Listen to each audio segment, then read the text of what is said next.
Hi guys! I thought I'd film a little makeup tutorial for you today with this look. This is my everyday makeup look. If I'm just, gonna go out to lunch, gonna go shopping, gonna run some errands. This is kind of what I go for. Light foundation. I love a good lip. So yeah, thanks for tuning in and I'll get down to business. So we're gonna start with fresh skin. Obviously, we're gonna start with some primer. Now, I use this YSL Touche Éclat. I probably only use a pump, maybe a pump and a half of that. And recently, I've been really flocking towards this Sephora. I use Honey. I use this stippling brush by Bare Essentials. And then I take my Sephora product and spray like a good amount, but I just go in and start spreading that.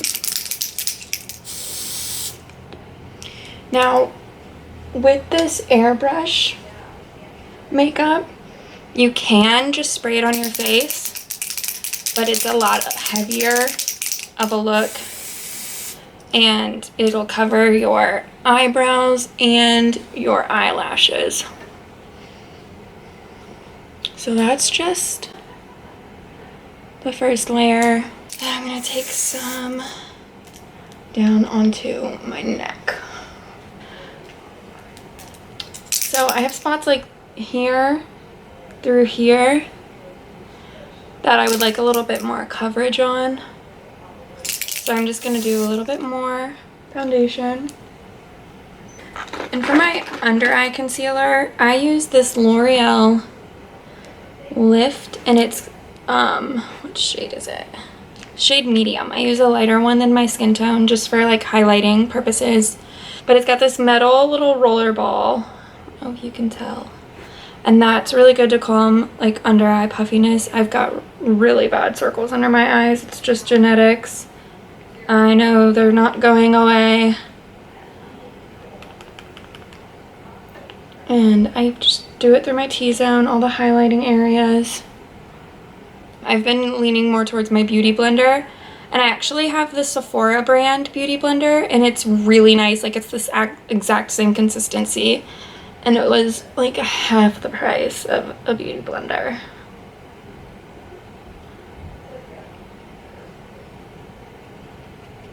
And I don't really let this sit that long except for under my eyes because it kind of gets thick and then it's a little hard to completely blend out.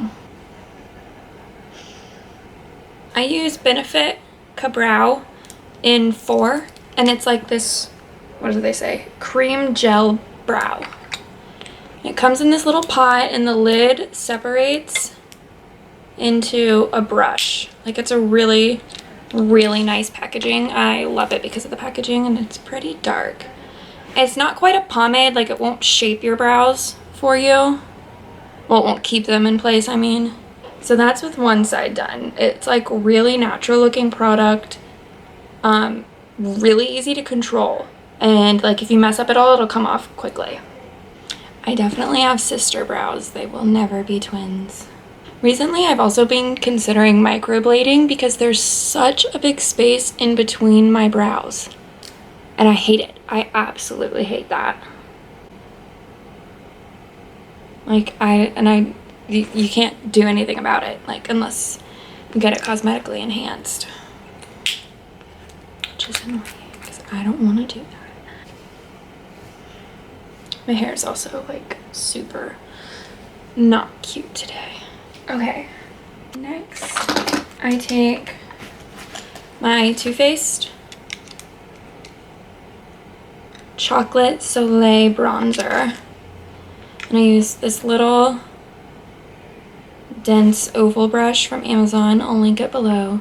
Just get a little bit on there and make a very small line right under my cheekbone.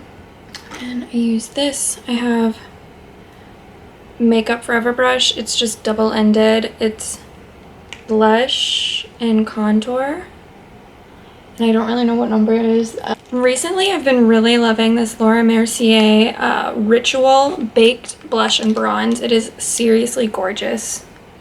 Like it's baked all the way through. It's not like some of those Laura Geller products where you get where it looks baked on top, and then once you get down to the nitty gritty, it's like just all one color. It's kind of ridiculous.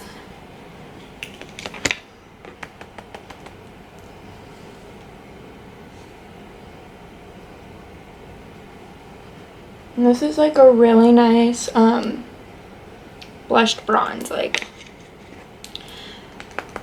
it's not quite a blush, it's more of a bronzer, but it has a really natural color to it. Hi, my camera just died. Okay, so last, I was going in with this, and I kind of just like to do that whole 3, you know, motion. You also get your jawline. Makes it more of a uniform look.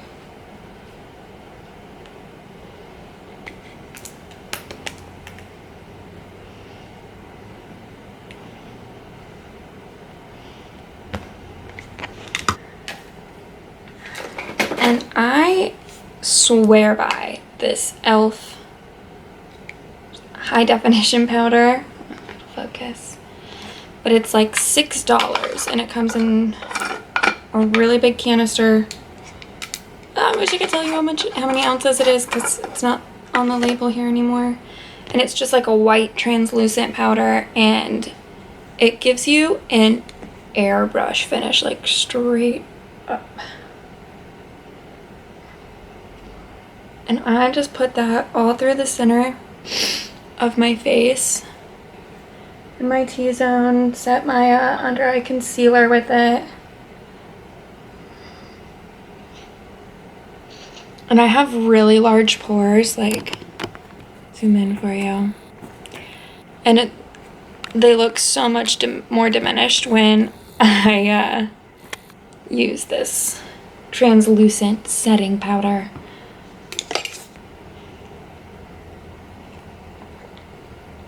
It's been a really lazy Sunday for me. I have been in my caftan all day.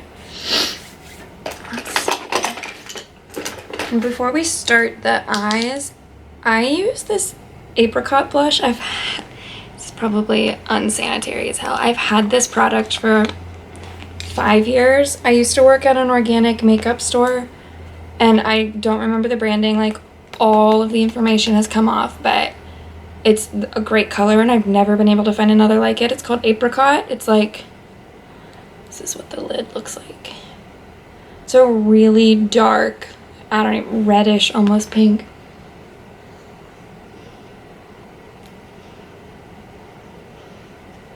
And I just use one swipe of that off the lid for both sides of my face. I'm kind of trying to tap it on. This brush is amazing. It really is dense and fluffy. And I have extremely oily eyelids. And I swear by this Urban Decay Eyeshadow Primer Potion. Now, I usually use every day my Modern Renaissance Anastasia Beverly Hills palette. It is the most gorgeous palette you will ever see. These colors are so amazing. And I actually prefer to use my Naked 2 palette brush. This brush just has like really well arranged bristles for precise application. Wait, I'm bringing you guys in a little bit closer. Okay, perfect. So what I'm gonna start with all over the lid is this golden ochre that I mix with raw sienna a little bit.